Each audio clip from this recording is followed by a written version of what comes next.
नमस्कार। मैं आज आप सभी के समक्ष उपस्थित हूँ संधि के संबंध में चर्चा करने के लिए।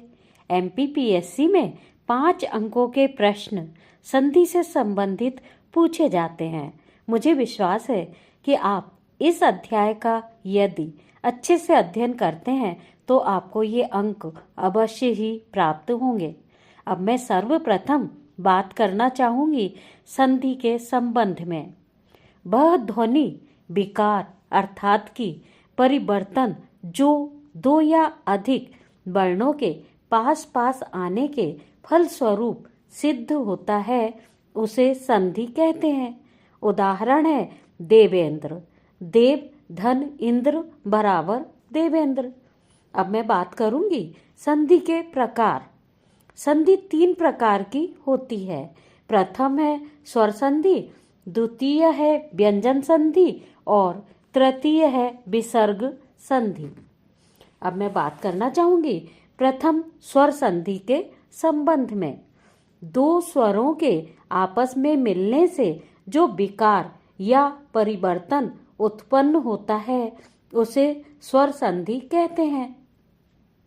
उदाहरण है भाव धन अर्थ बराबर भावार्थ। स्वर संधि के 5 भेद होते हैं। प्रथम है दीर्घ संधि, द्वितीय है वृद्धि संधि, तृतीय है गुण संधि, चतुर्थ है यण संधि और पंचम है अयादि संधि। अब मैं बात करना चाहूंगी दीर्घ संधि के संबंध में। ह्रस्व स्वर अ ई उ या दीर्घ स्वर आ ई उ की उत्पत्ति हो उसे दीर्घ संधि कहते हैं। उदाहरण है अ धन अ बराबर आ, चरण धन अमृत बराबर चरणामृत, अ धन आ बराबर आ, हिम धन आलय बराबर हिमालय। अब मैं बात करना चाहूंगी वृद्धि संधि के संबंध में। जब अ या आ स्वर के बाद ए या ए स्वर आते हैं तो ए बनता और अ या आ स्वर के बाद ओ या औ स्वर आने पर औ हो जाता है। ए व औ दोनों वृद्धि स्वर के होने के कारण यह संधि वृद्धि संधि कहलाती है। उदाहरण है अ धन ए बराबर ए, हित धन ऐसी बराबर हितैषी, आ धन ए बराबर ए, वसुधा धन एव बराबर वसुदेव। अब मैं बात करना चाहूंगी गुण संधि के संबंध में। जब अ या आ स्वर के बाद ई उ उ री स्वर आते हैं तो दोनों स्वरों के मेल से क्रमशः ए ओ तथा अर हो जाते हैं। इसी को गुण संधि कहते हैं। अथवा गुण संधि 2 अलग अलग स्थानों से उच्चारित होने वाले स्वरों में होती है तो इससे दोनों से भिन्न गुण वाला नया स्वर पैदा होता है। यही गुण संधि कहलाता है। गुण संधि का उदाहरण है अ धन ई बराबर ए, गज धन इंद्र बराबर गजेंद्र, आ धन ई बराबर ए, राजा धन इंद्र बराबर राजेंद्र। अब मैं बात करना चाहूंगी यण संधि के संबंध में। जब ई उ री स्वर के बाद यदि भिन्न स्वर आता है तो ई का य, उ का ब तथा री का र बन जाता है। इस प्रकार की संधि को य के नाम पर यण संधि कहते हैं। उदाहरण है ई धन अच्छ बराबर य, प्रति धन अच्छ बराबर प्रत्यक्ष, ई धन आ बराबर या, अधि धन आदेश बराबर अध्यादेश। अब मैं बात करना चाहूंगी अयादि संधि के संबंध में। जब ए ओ औ स्वर के बाद कोई भिन्न स्वर आता है तो ए आय ओ अब तथा ओ आब में परिवर्तन हो जाते हैं। इन्हें अयादि संधि कहते हैं। उदाहरण है ए धन अ बराबर अय, ने धन अन बराबर नयन, ए धन अ बराबर आय, गए धन अन बराबर गायन। अब मैं बात करना चाहूंगी द्वितीय व्यंजन संधि के संबंध में। इसकी परिभाषा है, दो व्यंजनों के मिलने से या स्वर और व्यंजन अथवा व्यंजन और स्वर के मेल से जो विकार उत्पन्न होता है उसे व्यंजन संधि कहते हैं। उदाहरण है बाक धन ईश बराबर बागीश, उत धन हार बराबर उद्धार। व्यंजन संधि के नियम के संबंध में मैं बात करना चाहूंगी। व्यंजन संधि के 7 नियम हैं। पहला नियम है, किसी वर्ग के प्रथम वर्ण का मेल जब किसी स्वर अथवा किसी वर्ग के तीसरे वर्ण ग, जी, ड, द, व या चौथे वर्ण घ, झ, ढ, ध, म या अंतस्थ व्यंजन य, र, ल, व के किसी वर्ण से होने पर वर्ग का प्रथम वर्ण अपने ही वर्ग के तीसरे वर्ण में परिवर्तित हो जाता है। जैसे कि क का ग में परिवर्तन, दिक धन अंबर बराबर दिगंबर, ट का ड में परिवर्तन, षट धन आनंद बराबर षडानंद। अब मैं बात करना चाहूंगी व्यंजन संधि के द्वितीय नियम के संबंध में।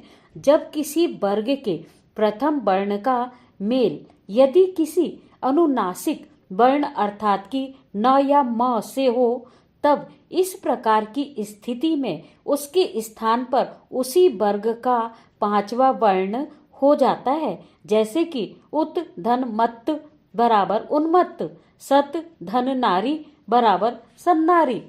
अब मैं बात करना चाहूंगी व्यंजन संधि के तीसरे नियम के संबंध में।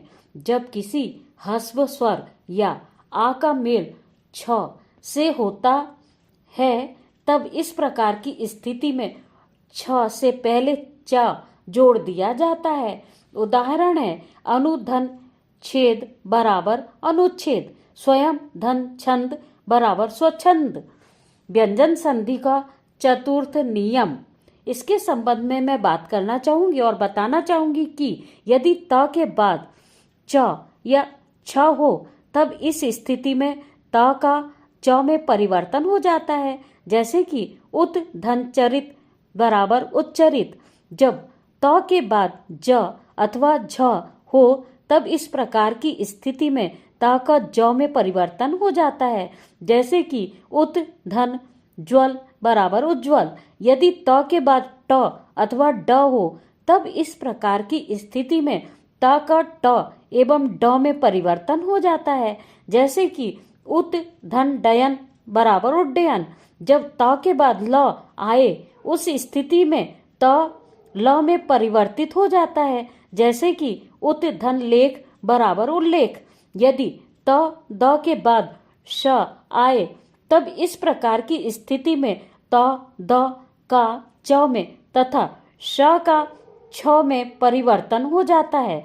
जैसे कि उत धन श्वास बराबर उच्छ्वास। जब त के बाद ह हो, तब त का द में एवं ह का ध में परिवर्तन हो जाता है। जैसे कि उत धन हत बराबर उद्धत।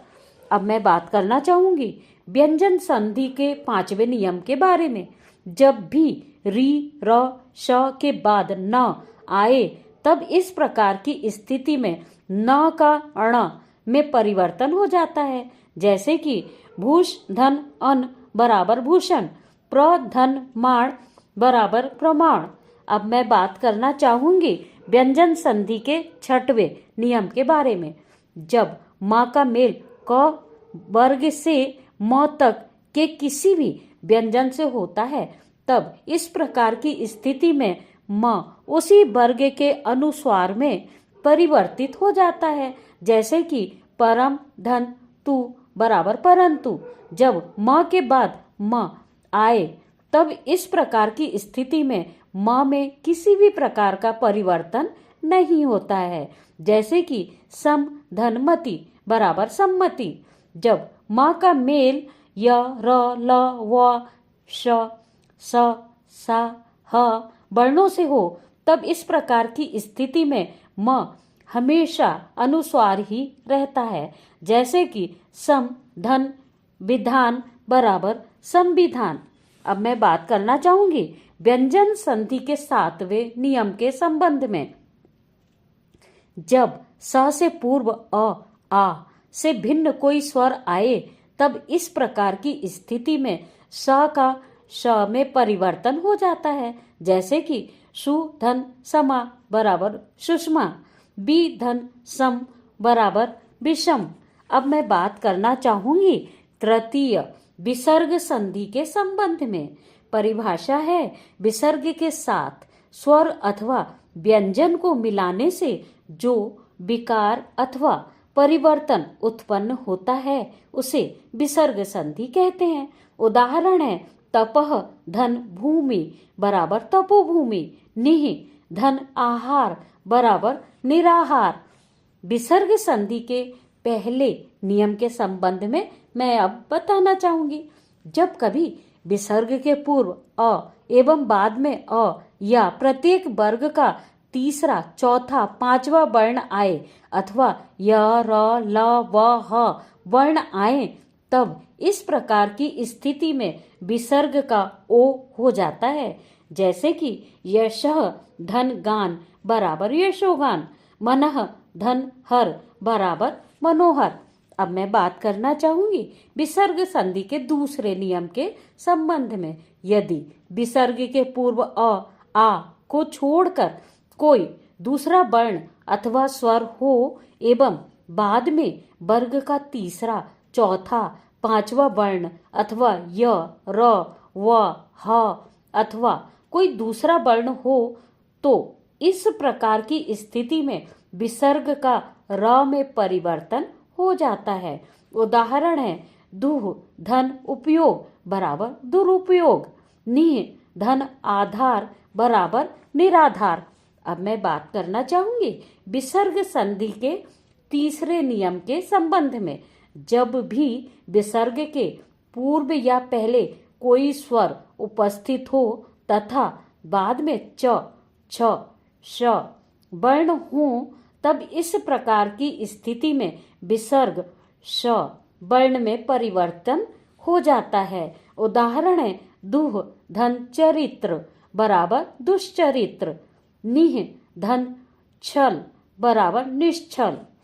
विसर्ग संधि के चौथे नियम के बारे में अब मैं बताना चाहूंगी। जब भी विसर्ग के पूर्व ई, उ एवं बाद में के, ख, ट, ठ, प, फ में से कोई वर्ण उपस्थित हो तब इस प्रकार की स्थिति में विसर्ग का श में परिवर्तन हो जाता है। उदाहरण है दुह धन प्रकृति बराबर दुष्प्रकृति, निः धन कपट बराबर निष्कपट। अब मैं बात करना चाहूंगी विसर्ग संधि के 5वें नियम के संबंध में। जब भी विसर्ग के बाद त या थ उपस्थित हो तब इस प्रकार की स्थिति में विसर्ग का स में परिवर्तन हो जाता है। उदाहरण है दुह धन साहस बराबर दुस्साहस, नमः धन ते बराबर नमस्ते। अब मैं बात करना चाहूंगी विसर्ग संधि के 6वें नियम के बारे में। जब भी विसर्ग के बाद छ उपस्थित हो तब इस प्रकार की स्थिति में विसर्ग लुप्त हो जाता है तथा उसके स्थान पर च आ जाता है। जैसे कि परिह धन छेद बराबर परिच्छेद। यदि विसर्ग के बाद र उपस्थित हो तब इस प्रकार की स्थिति में विसर्ग लुप्त हो जाता है तथा विसर्ग के पूर्व वाला वर्ण या स्वर दीर्घ में परिवर्तित हो जाता है। जैसे कि निः धन रस बराबर नीरस। यदि जब भी विसर्ग के पूर्व अ अथवा आ हो तथा विसर्ग के पश्चात कोई भिन्न स्वर उपस्थित हो तब इस प्रकार की स्थिति में विसर्ग का लोप हो जाता है। जैसे कि अतः धन एव बराबर अतएव। अब मैं बात करना चाहूंगी विसर्ग संधि के 7वें नियम के संबंध में। जब भी विसर्ग के पूर्व में अ उपस्थित हो और बाद में क अथवा प वर्ण उपस्थित हो तब इस प्रकार की स्थिति में विसर्ग में किसी प्रकार का परिवर्तन नहीं होता है। उदाहरण है अंतः धनपुर बराबर अंतःपुर, प्रातः धन काल बराबर प्रातः काल। धन्यवाद।